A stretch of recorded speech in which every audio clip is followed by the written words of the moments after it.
Apakah itu iman? Angin pagi di pondok pesantren Nurul Hidayah berhembus lembut, membawa aroma tanah basah dan daun kering. Di sebuah balai yang beratapkan rumbia, sekitar 20 santri duduk bersila di hadapan Ustaz Hasan. Mereka terdiri dari remaja dengan mata penuh keingintahuan hingga pemuda yang sudah fasih melantunkan ayat-ayat suci. Ustaz Hasan, seorang lelaki parubaya dengan sorban putih yang melingkari kepalanya, tersenyum hangat. Di tangannya terdapat sebuah kitab kuning yang sudah lusuh. Assalamualaikum warahmatullahi wabarakatuh, sapa Ustaz Hasan, memulai pelajaran hari itu. Waalaikumsalam warahmatullahi wabarakatuh, jawab para santri serentak.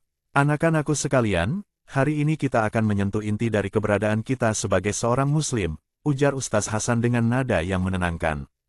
Kita akan membahas tentang iman.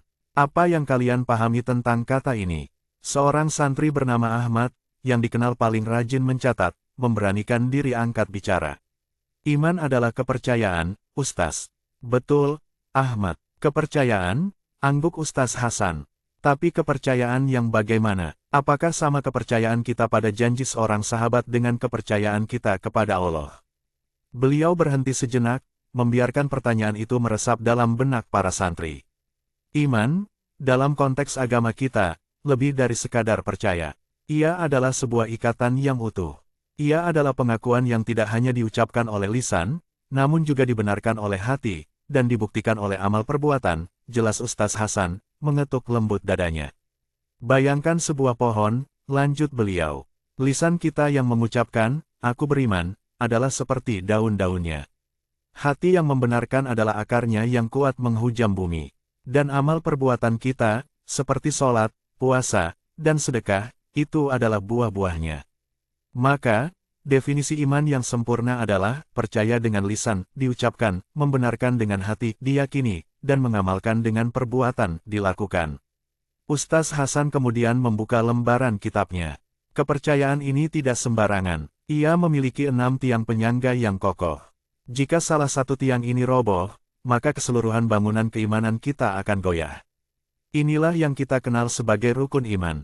Para santri terlihat menajamkan fokus. Mereka tahu, Ustaz Hasan akan segera masuk ke dalam detail-detail penting dari 6 pondasi tersebut. Rukun iman yang 6 inilah yang akan kita bahas satu persatu dalam pertemuan-pertemuan berikutnya. Rukun pertama, yang menjadi fondasi segala-galanya, adalah Ustaz Hasan memandang berkeliling ruangan. Petik 2 titik. Iman kepada Allah. Dengan fondasi ini, barulah kita dapat membangun pemahaman kita tentang kebenaran, tentang tujuan hidup, dan tentang segala yang gaib, tutup Ustaz Hasan untuk sesi pendahuluan. Siapa yang sudah tidak sabar untuk mendalami rukun iman ini lebih jauh? Semua santri menjawab serentak, semangat. Pelajaran hari itu ditutup dengan janji untuk mendalami rukun iman yang pertama pada pertemuan selanjutnya. Iman kepada Allah, Maha Segalanya. Pagi berikutnya, para santri kembali berkumpul di balai. Ada getaran antisipasi di udara. Setelah pengantar tentang definisi iman, kini mereka siap menggali pilar pertama, yang paling mendasar dan utama. Ustaz Hasan menatap wajah-wajah muda di hadapannya. Kemarin kita telah menetapkan bahwa iman harus diikrarkan lisan, diyakini hati, dan dibuktikan perbuatan. Dan fondasi dari semua itu adalah iman kepada Allah. Apa yang kita imani tentang Allah? Tanya beliau retoris, lalu menjawabnya sendiri dengan perlahan. Kita imani bahwa Dia adalah Yang Maha. Ustaz Hasan mengambil sebatang ranting kecil dari tanah dan mengangkatnya tinggi-tinggi. Kata, Maha, ini sangat penting, nak. Maha, artinya meliputi segala sesuatu, melampaui segala batas yang bisa kita bayangkan, berada di atas segala yang ada. Beliau menunjuk ranting itu. Ini adalah ciptaan. Mari kita lihat beberapa sifat-sifat kemahaan Allah yang kita yakini. Allah yang Maha Kuasa, Al-Qadir. Jika Allah menciptakan alam semesta ini, maka kekuasaannya, kuasa yang menciptakan, mengatur, dan menghancurkan, pasti berada jauh di atas kekuasaan apapun yang Dia ciptakan.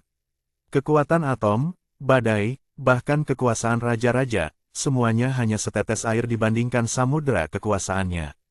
Allah yang Maha Kasih dan Sayang, Ar-Rahman, Ar-Rahim. Bahkan cinta dan kasih sayang teragung dari seorang ibu kepada anaknya adalah bagian dari percikan kecil rahmat-Nya yang tak terbatas. Kasih sayang Allah tidak pernah habis, tidak pernah bersyarat, dan mencakup semua makhluk di bumi dan langit. Allah yang Maha Agung, Al-Azim, dan Maha Suci, Al-Kudus.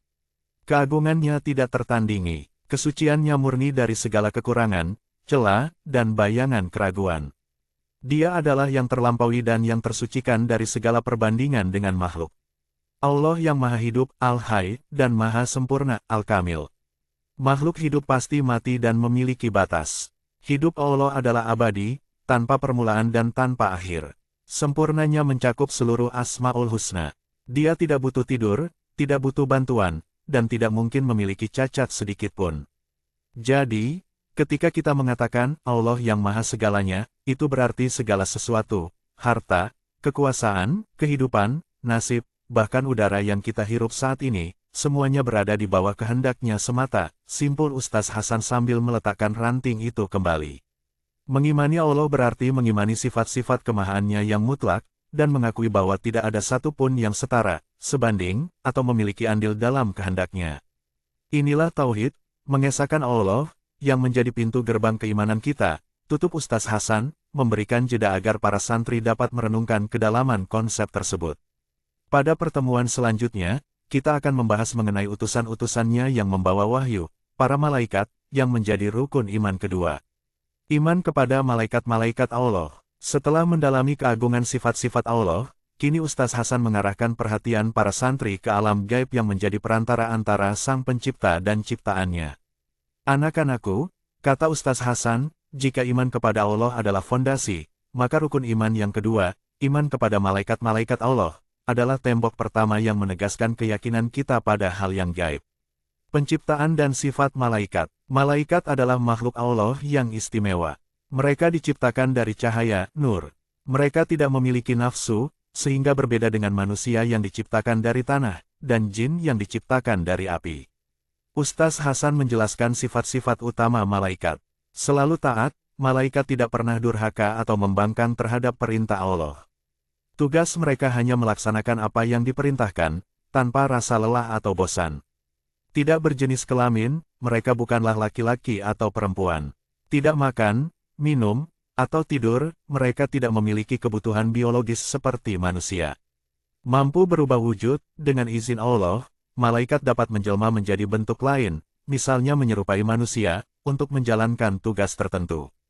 Jumlah tak terhitung, jumlah malaikat sangatlah banyak, hanya Allah yang mengetahuinya.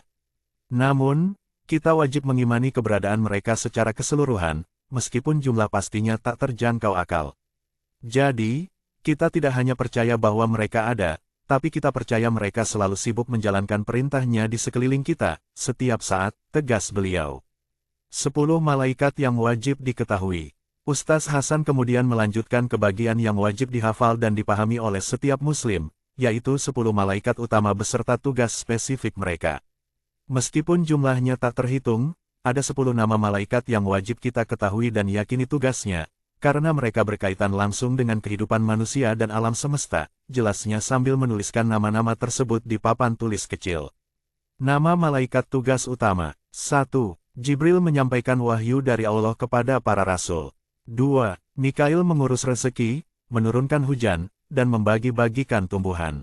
3. Israfil meniup sangkakala terompet pada hari kiamat 2 kali tiupan. 4. Israel mencabut nyawa semua makhluk hidup. 5. Munkar menanyai amal perbuatan manusia di alam kubur bersama Nakir. 6. Nakir menanyai amal perbuatan manusia di alam kubur bersama Munkar. 7.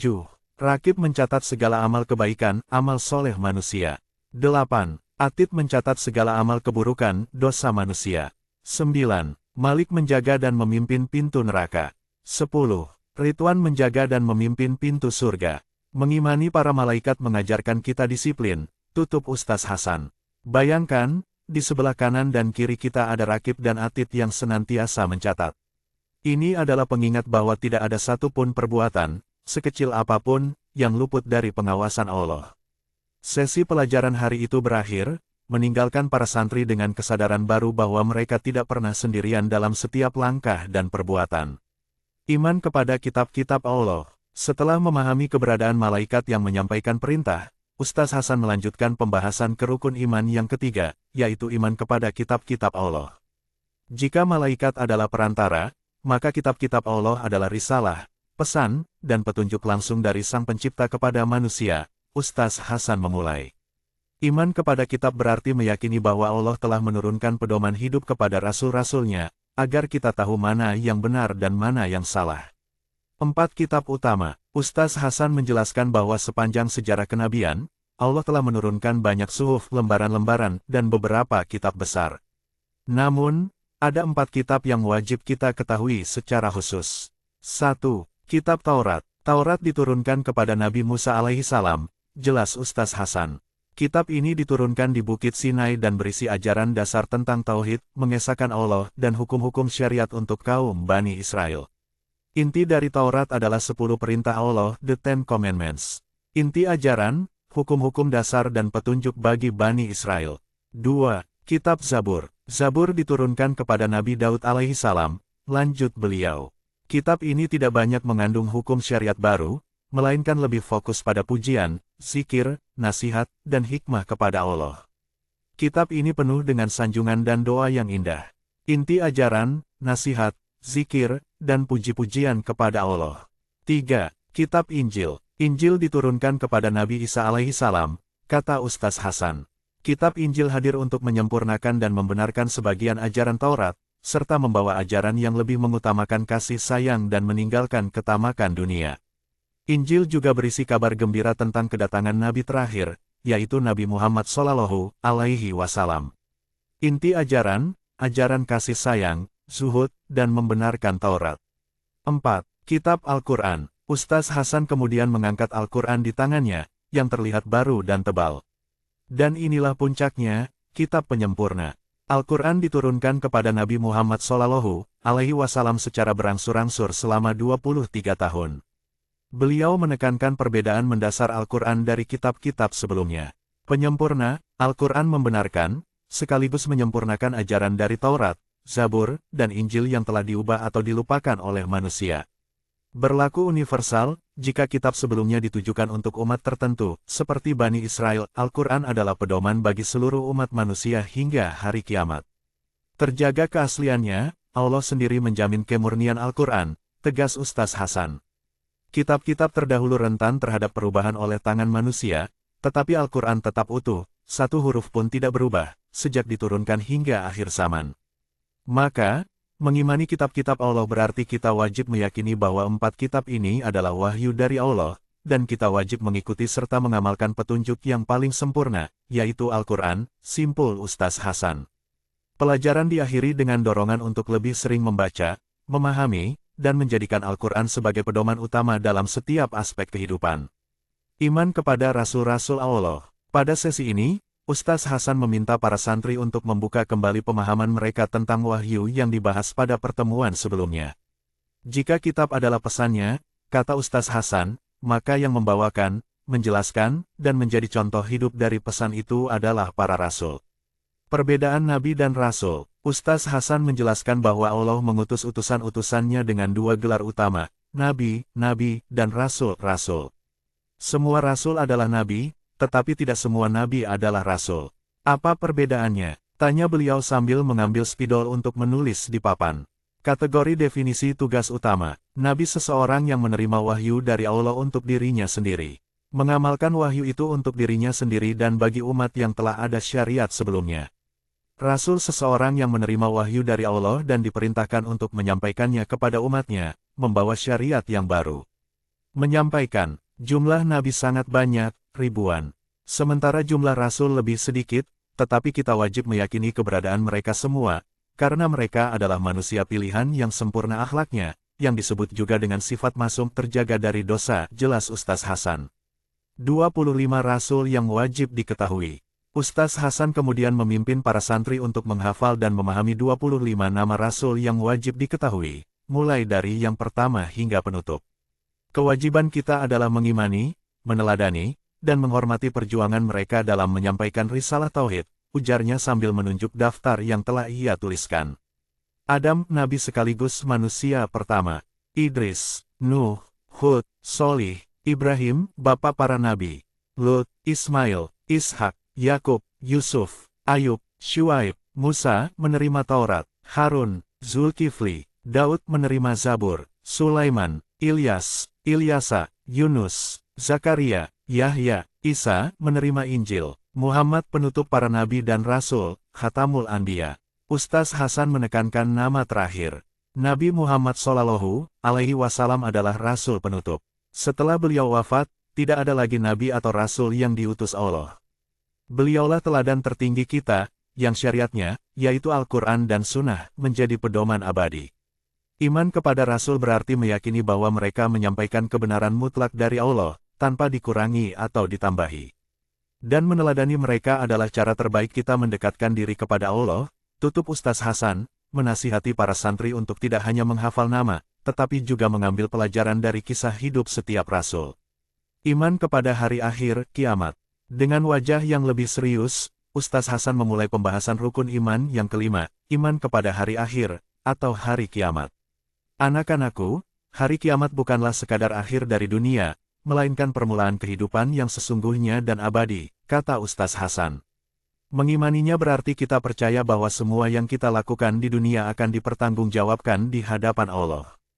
Tanda-tanda kiamat. Ustaz Hasan menjelaskan bahwa kiamat dibagi menjadi dua, kiamat sugra kecil, dan kiamat kubra besar. Kiamat sugra adalah hal-hal kecil yang kita lihat setiap hari, seperti kematian seseorang, waktu yang terasa berjalan cepat, merebaknya kebodohan, dan jumlah perempuan yang lebih banyak dari laki-laki, jelas beliau. Sedangkan kiamat kubra adalah peristiwa besar yang mendahului tiupan sangkakala pertama oleh malaikat Israfil, yang menandakan kehancuran total alam semesta. Tanda-tanda besarnya, antara lain, munculnya Dajjal, fitnah terbesar, turunnya Nabi Isa alaihissalam untuk membunuh Dajjal, munculnya Ya'juj dan Ma'juj, terbitnya matahari dari arah barat, keluarnya Dabatul Ard, binatang melata dari bumi. Kehidupan setelah kematian. Ustaz Hasan kemudian memaparkan tahapan yang akan dilalui manusia setelah kiamat. Alam barzakh, alam kubur, inilah tempat persinggahan pertama setelah kematian. Di sini, manusia akan menerima nikmat atau siksa kubur, sesuai dengan amal perbuatannya. Yaumul Ba'ats, hari kebangkitan, setelah tiupan sangkakala kedua, seluruh manusia dibangkitkan dari kubur. Padang Mahsyar, tempat berkumpulnya seluruh manusia dari zaman Adam hingga manusia terakhir, menunggu perhitungan amal. Yaumul Hisab dan Mizan, perhitungan dan timbangan, disinilah amal baik dan buruk manusia akan dihitung dan ditimbang dengan seadil-adilnya. Siratal Mustaqim, jembatan yang dibentangkan di atas neraka menuju surga. Kecepatan melintasi jembatan ini tergantung pada amal. Surga, jannah, atau neraka, nar, tujuan akhir yang kekal abadi. Surga bagi yang beriman dan beramal saleh, neraka bagi yang durhaka. Bukti keyakinan dalam ucapan. Ustaz Hasan menatap para santri dengan tatapan yang penuh makna. Anak-anakku, keyakinan pada hari akhir ini harus tercermin dalam setiap perilaku kita, terutama dalam hal yang paling sering kita gunakan, lisan kita. Barang siapa yang benar-benar meyakini adanya hari perhitungan amal, hari akhir, ia tidak akan dengan mudah mengatakan perkataan yang buruk. Ia akan berhati-hati, Ustaz Hasan menekankan. Mengumpat, menghina, mengejek, menyebar fitnah, atau melontarkan kata-kata kotor, semuanya adalah dosa lisan yang dicatat oleh malaikat atid. Di padang mahsyar kelak, lisan ini akan menjadi saksi yang memberatkan timbangan dosa kita. Jadi, cara termudah membuktikan iman kita kepada hari akhir adalah dengan menjaga lisan. Siapa yang takut pada azab Allah, dia tidak akan mencelakai orang lain, bahkan hanya dengan sepotong kata. Sebab kita tahu, setiap kata akan dimintai pertanggungjawaban, tutup beliau, mengingatkan para santri bahwa iman sejati adalah yang membimbing mereka menjadi pemilik lisan yang baik. Iman kepada Qada dan Qadar. Pelajaran terakhir dari rangkaian rukun iman ini adalah yang paling sering menimbulkan pertanyaan dan perenungan mendalam, iman kepada Qada dan Qadar. Ustaz Hasan memandang para santri dengan tenang. Inilah puncak dari keimanan, nak.